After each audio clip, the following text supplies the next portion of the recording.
AP previous సెమిస్టర్లో ఇచ్చింది అంత ఈజీగా చేస్తాం చూడండి. క్వాడ్రాటిక్ ఈక్వేషన్స్ నుంచి if alpha beta roots of the equation x² - 6x - 2 0 and an is given as alpha power n minus beta power n, then is asking a10 - 2a8/2 a9 అడిగాడు. a10 అంటే 10 అంటే alpha power 10 minus beta power 10, అలాగే a8 అంటే alpha power 8 minus beta power 8, a9 అంటే alpha power 9 minus beta power. ఈ 3 terms ఈజీగా మనం ఈ ఈక్వేషన్ నుంచి కనుక్కోవచ్చు గైస్. చూద్దాం. x² - 6x - 2 రూట్స్ ఉన్నాడు కాబట్టి compulsory it satisfies on the equation.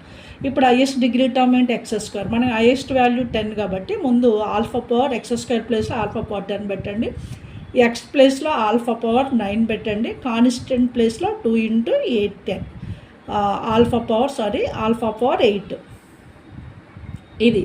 అలాగే బీటా కూడా రూట్ కాబట్టి beta power 10 minus 6 beta power 9 minus 2 beta power 8 అంతే. ఈ 2 ఈక్వేషన్స్ మనం డైరెక్ట్గా కలెక్ట్ చేసుకోవడమే.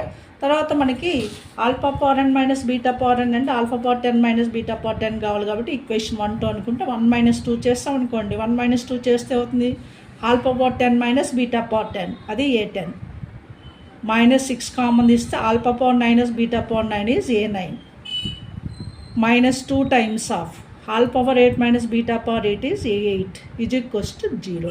మనకు కావాల్సింది a10 మైనస్ 2a8ని లెఫ్ట్ సైడ్ ఉంచుకొని రైట్ సైడ్కి 6a9 తీసుకుందాం. మనకి కావాల్సింది ఏంటి a10 - 2a8/2 a9, 6a9లో 2a9 right side తీసుకొస్తే a10 - 2a8/2 a9 is equals to 3. 6లో 2 3 రాసాము, 2 రైట్ సైడ్ నుంచి లెఫ్ట్ సైడ్ తీసుకొస్తే ఇది మనకు కావాల్సిన result a10 - 2a8/2 a9 is 3. That is given as third option. ఇలా ఈజీ మెథడ్స్ నా channel maths super tips and tricks by లక్ష్మిలో నెంబర్ ఆఫ్ వీడియోస్ ఉన్నాయి, చూడండి, మీ ఫ్రెండ్స్కి షేర్ చేయండి, సబ్స్క్రైబ్ చేయండి.